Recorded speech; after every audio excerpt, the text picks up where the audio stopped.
Honorable Chief Minister Uttarakhand, Shri Pushkar Singh Dhami ji, Honorable Finance Minister, Government of Uttar Pradesh, Suresh Kumar Khanna ji, he is not yet here, but he is on the way. And Honorable Civil Aviation Minister, Government of Haryana, Vipul Goyal ji, Honorable Civil Aviation Minister from Government of Rajasthan, Gautam Kumar ji, Honorable Secretary Civil Aviation, Government of India, Samir Kumar Sinha ji, and Joint Secretaries, Ministry of Civil Aviation, and all the dignitaries and officials, representatives of the state government that are present here, industry partners, stakeholders, and all the enthusiasts from the aviation industry. Namaste and very good morning to each and every one of you. With great honor and pride, I welcome each one of you to the Northern Region Ministers' Conference, which is the first of its kind in the civil aviation sector. And it is so encouraging for me to see such good participation from the states and regional players in this premier conference itself. आप सभी का इस महत्वपूर्ण अवसर पर हार्दिक स्वागत एवं अनेक अनेक अभिनंदन। यह मेरे लिए अत्यंत गर्व और हर्ष का विषय है कि रीजनल कॉन्फ्रेंस की पहली कड़ी में ही हमें राज्यों की इतनी उत्साहजनक भागीदारी देखने को मिल रही है। Our aviation sector stands at the threshold of a new era driven by inclusion, innovation, and infrastructure growth. Under the visionary leadership of our Honorable Prime Minister Shri Narendra Modi ji, India's civil aviation sector has achieved unprecedented milestones driven by clarity, conviction, and a strong commitment to connect each and every corner of this great country. But much of the growth trajectory in Indian aviation, especially in the last 10 to 11 years, has come from the vision and the driving from the Ministry of Civil Aviation and the Government of India, and especially in terms of capacity building and also the connectivity in the country. But now I think it is time to strengthen the momentum through much deeper collaborations, much deeper relationships, especially with the states. The states must step up and play a more proactive role in building a comprehensive and a holistic aviation network across the country. Since the day I took charge as the Minister for Civil Aviation, I have realized that aviation is the new railways of the country. In the Parliament, let it be the question hour, zero hour, and any other discussion that happens, I have seen that the focus is mainly on civil aviation and it's been growing day by day. And there are almost 20 to 30 MPs submitting their representations every day trying to follow up in terms of growing the civil aviation network in the country. जैसे जैसे हवाई यात्रा लोगों के लिए सुलभ हुआ है, उसी तरह सबके बारे ये काफ़ी रुचि इस सिविल एविएशन में सबकी बढ़ती जा रही है और हर क्षेत्र में एयरपोर्ट और बेहतर कनेक्टिविटी की मांग भी लगातार बढ़ रही है। जब भी कोई मुख्यमंत्री दिल्ली आते हैं हमसे मिलने, तो निश्चित रूप से होता है कि एविएशन सेक्टर में काफ़ी चीज़ें वो बता के जाते हैं उनके स्टेट के बारे में, उनके रीजन के बारे में, उनके सेक्टर्स के बारे में। और उसी तरह हमारे आदरणीय मुख्यमंत्री जी पुष्कर सिंह धामी जी बहुत बार आ चुके हैं, बहुत बार उत्तराखंड के विषय में वो उनके बारे में वो चर्चा करके गए हैं। तो इसी तरह मैंने देखा कि कोई भी मुख्यमंत्री आता है तो ज़रूर उड्डयन मंत्री से मिलते हैं और वहाँ पे वो एविएशन के बारे में बात करते हैं। तो हमें लगा मुख्यमंत्री जी आते हैं, सब लोग दिल्ली आते हैं, तो हमें भी एक बार उनके राज्यों में जाना पड़ेगा, राज्यों से मिलना पड़ेगा। उसी कोशिश में हमने आज यहाँ पे उत्तराखंड में ये अच्छा सा एक रीजनल कॉन्फ्रेंस हमने रखा है और मैं पर्सनली बधाई देना चाहता हूँ हमारे आदरणीय मुख्यमंत्री पुष्कर सिंह धामी जी को, जो 4 साल आज कंप्लीट कर रहे हैं, 4 years of excellent leadership for the government of Uttarakhand, especially the people of Uttarakhand, with exemplary leadership and with a commitment for the growth and development of the state of Uttarakhand. And with such active engagements from the states and taking a cue from the Honorable Prime Minister's mantra, Sabka Saath, Sabka Vikas, Sabka Prayas, Sabka Vishwas, I thought of initiating this region-wise Ministers' Conference on Civil Aviation to foster much deeper engagement between the states, state governments, center, and also the industry stakeholders. Through this strategic initiative, we aim to build regional opportunities, identify them, and also unlock the vast potential of especially Tier 2 and Tier 3 cities in the country. मेरा मानना है कि हर क्षेत्र की अपनी एक अलग खासियत होती है, आकांक्षाएं होती है और क्षमता भी होती है। इसलिए यह ज़रूरी है कि हर क्षेत्र की आवश्यकताओं को समझने और वहाँ की स्थिति के अनुसार प्रभावपूर्ण तरीके से सटीक प्रयास हम सब करें. In this significant regional conference series, we have scheduled this one to begin from Pune in the Western Conference, but due to a cabinet meeting happening on the same day, that got postponed, and the first one came out to be in Uttarakhand. और मुझे अत्यंत प्रसन्नता है कि यह आयोजन देवभूमि उत्तराखंड से हो रही है, माँ गंगा भूमि के उत्सव से हो रही है और पवित्र चार धाम की भूमि से हो रही है. I would like to mention that there are some larger states also in the northern region like Uttar Pradesh, Rajasthan, and much influential places like Delhi also. But the intent behind organizing this thing in Uttarakhand especially is that we have to take civil aviation to where it is required the most, to the smaller states, to the regions where the impact is going to be much more.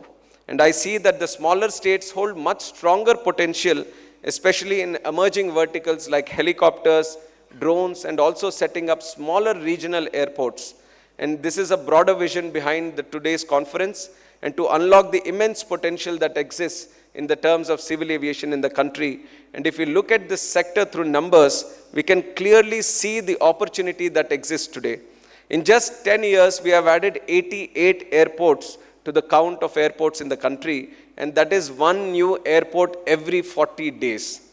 It is unimaginable to add one airport in 40 days, and it has happened only in our country, India. And today, 4.6 lakh passengers are flying domestically, on an average 4.6 lakh, and we have had the fortune of touching 5 lakhs also in the month of February and March. And this we are seeing as compared to 2014, it was 1.8 lakh per day. So from 1.8 lakh per day in the last 10 years, we have grown up to 4.6 lakhs today. And in the last 10 years, every year we have been adding 60 new flights to the aircraft fleet in the country. And flying in India today has become more accessible, more available, and there is a constant effort from our ministry, from the industry also to make it more and more affordable. And I could see this being echoed in the last month IATA conference that happened in Delhi, where more than 1,500 plus international stakeholders from aviation were present. And in that also it echoed that Indian aviation is one of the brightest spots in the whole world, with a growth of more than 8 to 10% each and every year. And under the leadership of our Honorable Prime Minister, Indian skies are getting more competitive, more collaborative, and more connected. Indian airlines are witnessing consistent double-digit growth, with 240 million passengers traveling annually, which exceeds the population of countries like Sri Lanka today. By 2030, the number is projected to rise up to 500 million passengers. And if I look at the recent numbers also, passengers carried by our domestic airlines during January to May 2025 have grown 8% as compared to the previous year itself. So this consistent 8 to 12% growth we are able to see across different regions and across different sectors. And one of the primary reasons for this growth has also been the brainchild of our Honorable Prime Minister Narendra Modi ji, and the scheme was UDAN scheme, which was Ude Desh Ka Aam Nagrik scheme. From the launch of UDAN, a new golden chapter has started in the Indian aviation sector in the country. More than 15 million passengers, 1.5 crore passengers, have experienced the advantages of affordable air travel, allowing so many people to take their first flight also. This was UDAN, the first UDAN which was envisioned for 10 years. In the recent budget, Honorable Finance Minister Nirmala Sitharamanji has announced that the UDAN 2.0 also is being commissioned, and it is going to come into effect. And this is going to extend the same benefits to 4 crore more passengers in the country, with a special focus, which is very important for the Northern Conference states also. There is a special focus going to be put on hilly states, the Himalayan states, and especially the aspirational districts of the country. And if you look at the northern region alone, then since 2016, through UDAN with a RCS budget of over 1,860 crores, we have operationalized around 27 airports, including Hisar recently, Shimla, Bathinda, Kishangarh, Bareilly, and Pantnagar. These projects have become transformational for interstate and also short region connectivity. I hold the view that the region has greatly benefited from the viability gap funding which has been provided by the UDAN scheme to carry out these routes. And I would also like to extend that to the states with the idea that if the states also can come forward in offering the viability gap funding, then much better connectivity can be given to the shorter, smaller airports and the shorter routes where viability becomes a big challenge. And following the numbers, there we can clearly highlight the immense potential of the northern region also. In the last 1 decade itself, the annual aircraft movements in the northern region have increased by an impressive 380,000 flights. The passengers handled at the airports of the north have increased by 2.5 times now. And the terminal passenger handling capacity in the region has also seen remarkable growth, doubling from 69 million in 2013-14 to 154 million passengers per annum in 24-25. And the cargo expansion in the northern region has been unbelievable. The international freight has increased from 88% and domestic freight has increased by more than 90%.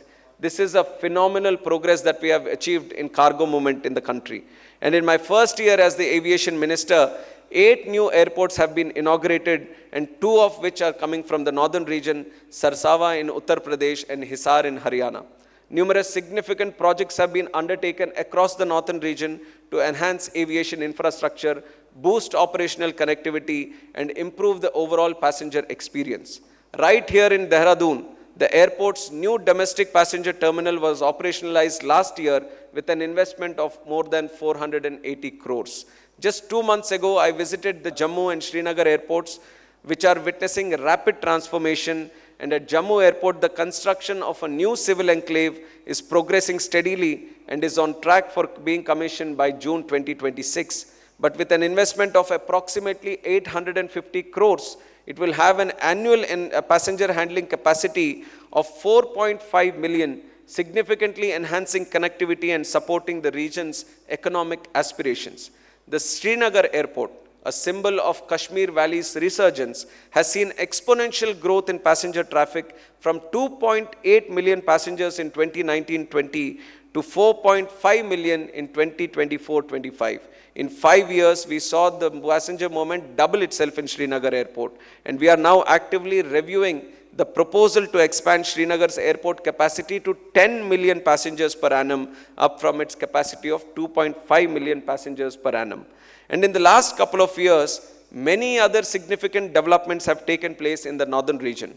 We have given in principle approval for a greenfield airport in Kota, Rajasthan, which will boost air connectivity for this important educational and industrial hub in North India.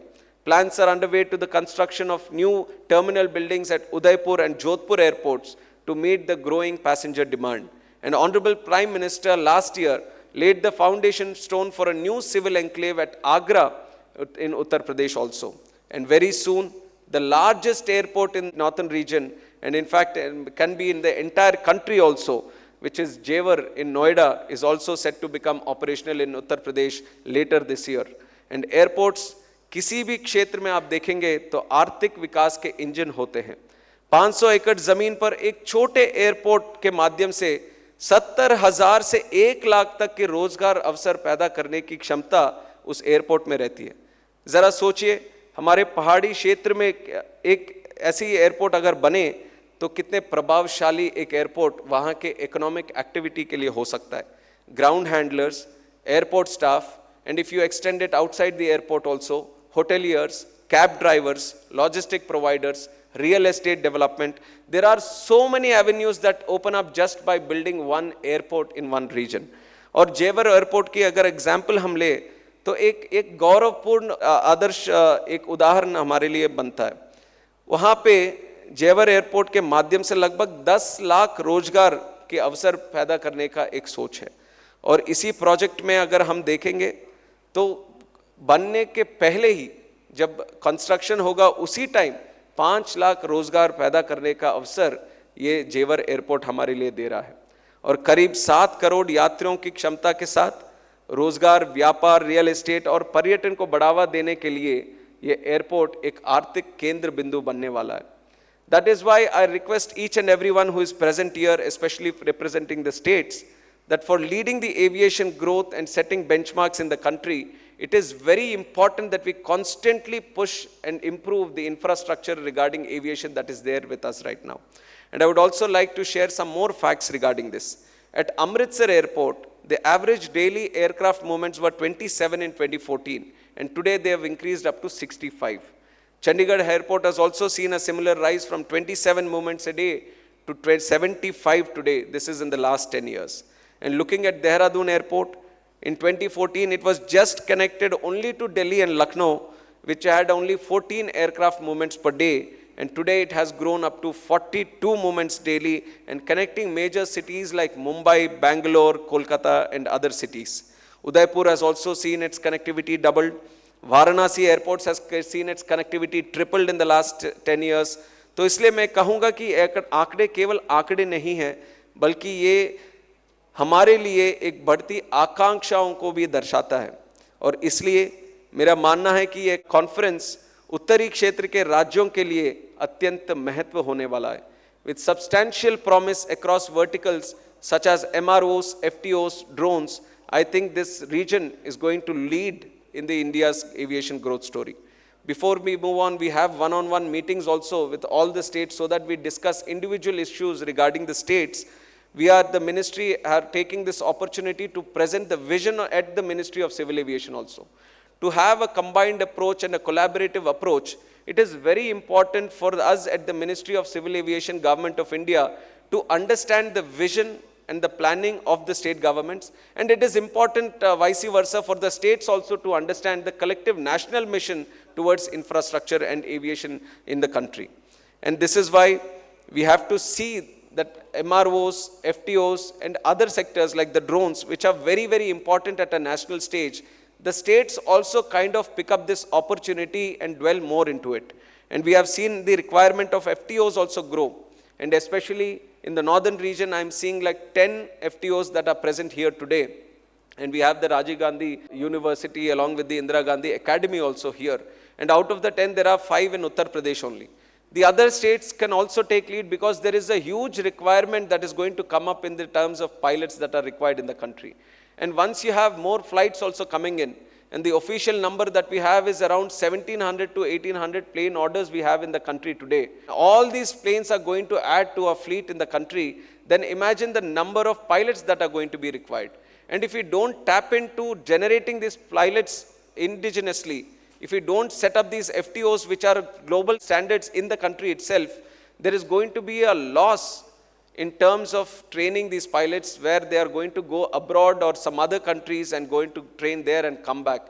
So it is important for the states to take up this opportunity and try to utilize the infrastructure that is available to set up FTOs, to actively engage with the industry and to try to come up with innovative ideas in supporting the FTO industry in the country. And also when you have so many aircraft fleet also coming in, another important sector becomes the MRO also. It is a huge revenue generating sector, huge job creating sector. And the talent pool in the country is so high, especially with the engineering talent that we have in the country, we can't lose out in the opportunity of setting up MROs. And till today, there has been multiple different avenues that have been affecting us in setting up the MROs. But under the leadership of our Honorable Prime Minister and the geopolitical stance that India is taking today, India has become one of the best countries to have inter-country, these kind of MROs where inter-country obligations are there. Then India is one of the best countries to set them up. So it is important we look into how do we develop the MRO network in the country also. And likewise, if you see the northern region, where huge terrain is very difficult and very challenging, especially for air navigation, we can utilize the opportunity of having drone network also. And we have seen like places like Arunachal Pradesh, and we have seen in AIIMS, Rishikesh also, along with Honorable Chief Minister, we have launched this, where we have been able to transport medical medicines through the drones that are available. So likewise, all the states which have very difficult terrain, they can utilize drones for much better activities in terms of governance also. It can be medical, it can be law and order, or it can be any other industry that you see, agriculture. So there are many different opportunities drone network is giving us today. but the states have to take lead and come up with innovative solutions in kind of providing much better governance to the people. So that is one important network that we are envisioning today, where the states have to take lead. And likewise, helicopter network is also very, very important. We are seeing that there are some challenges that are still prevailing, but from the ministry, we are giving an active push on that side. There has been a constant requirement in the helicopter industry that there has to be a special directorate. We can't be put in the regular fixed wing and be seen in the fixed wing process. So we from the ministry, in the last 1 year itself, we have started another directorate, especially for the rotary wing, where we feel is going to boost the helicopter operations in the country. There is a huge potential, and especially the northern region, air connectivity becomes very, very important in terms of the growth of the local industry also. We are seeing that the northern states, right from Rajasthan to Uttarakhand to Jammu and Kashmir, Uttar Pradesh, there is a huge movement of tourists also in these states. Whoever is coming to India is definitely visiting one of these northern state regions. So it is very, very important to improve the tourist network in the country, especially in the northern region. We have to develop the aviation infrastructure. We have to make it more seamless. In fact, along with the airports, heliport connectivity is also very, very important. So there are many things that we are still yet to do. And for that, we feel that in terms of Ministry of Civil Aviation, we are offering full support that is required for the states. And likewise, we want the states also to take aviation as a very important subject, very serious subject in the future. So it is with that idea that we have combined all of them together, and we are starting this regional conference. And after this, we have certain presentations also from the ministry, where we are going to talk about some of the ideas that we have at the ministry, and we are going to present it to the states also. And after the presentations, we'll have one-on-one meetings with each state. We are going to sit with them, listen to their issues, and we are going to offer our best support so that all the issues that you feel can be settled from the Ministry of Civil Aviation are going to be completely solved. So that is also there today. And I once again want to welcome each and every one of you for the first of its kind conference we are having in civil aviation, where we are with the idea of promoting federalism. We feel that aviation also requires that strong connect between the states and the center, and this is a representation of that commitment. This is a representation of the federalism, and I'm sure this is going to yield best results in the coming future. So once again, thank you for each and everyone who is present here, especially the ministers and the teams that have come here, and special thanks to the government of Uttarakhand and the Chief Minister Pushkar Singh Dhami ji for being a wonderful host for this regional ministerial conference of the northern sector in Dehradun. Thank you very much.